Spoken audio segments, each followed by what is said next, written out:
Good evening, everyone, and here are a couple of new teams for my Whatifians, the Whatif Malagasy Armed Forces.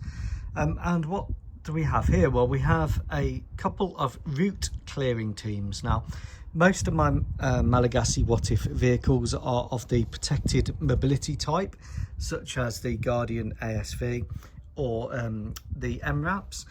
However, there are some vehicles which aren't protected mobility, such as the Phoenix, and light vehicles, trucks, and some of the artillery vehicles, and they need escorting. So HIMARS assets, things like that, key targets for the enemy.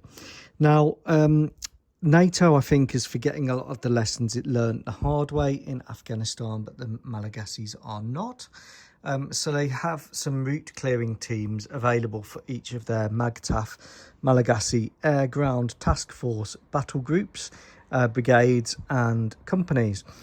So the route clearing team here in both heavy and medium form essentially do the same thing.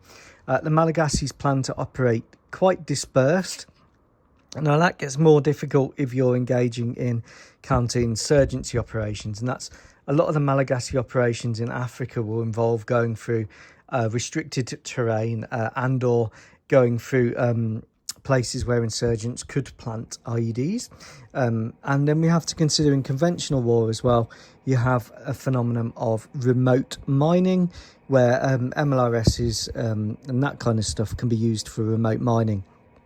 So there's real benefits to this in both approaches. Now, in the dispersed operations, these teams would pick up convoys, take them through IED belts, take them through routes, and then at the other end, units would disperse. So reconnaissance units like the Fennec may be picked up, conveyed around a town or on a road. You can't exactly go rampaging through farmers' fields all the time.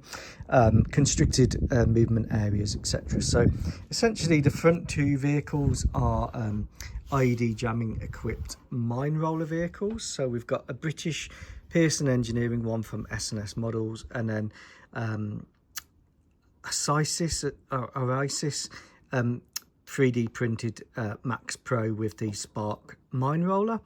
And then we go to a couple of different vehicles which essentially do the same thing.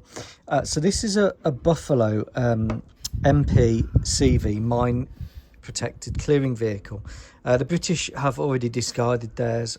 The Americans, I think, have kept theirs.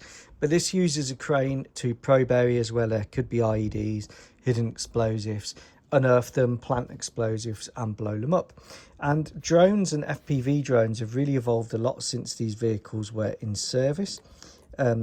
So I will be using them with drone operators, like this drone operator at the rear, using FPV drones as well to investigate things. Now, the heavier vehicle here, this is around the 21-ton vehicle, so it's quite heavy and it's quite slow. So for light forces and escorting more mobile forces, I've come up with this, which is based on the Guardian platform, which can be underslung by the CH-53E, MH-53E.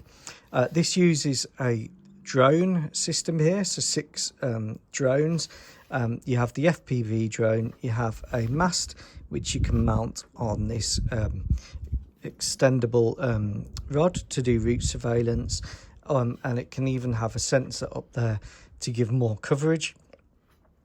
And the idea of this is that whereas the MPCV uses its crane to find the IDs, here you use the FPV drone, and then you send a loitering munition to blow up any targets in the way that the MPCV does. So it's doing the same thing, but for a lot lighter weight.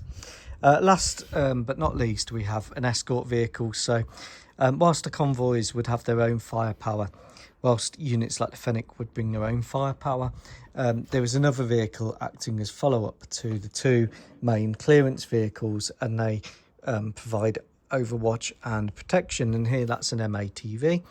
And of course, observing everything and keeping everything in check as convoys go through restricted areas or difficult areas are these coaxial drone helicopters with sensors underneath, sensing and looking for ambush points, surveilling the route and making sure that no one's targeting them.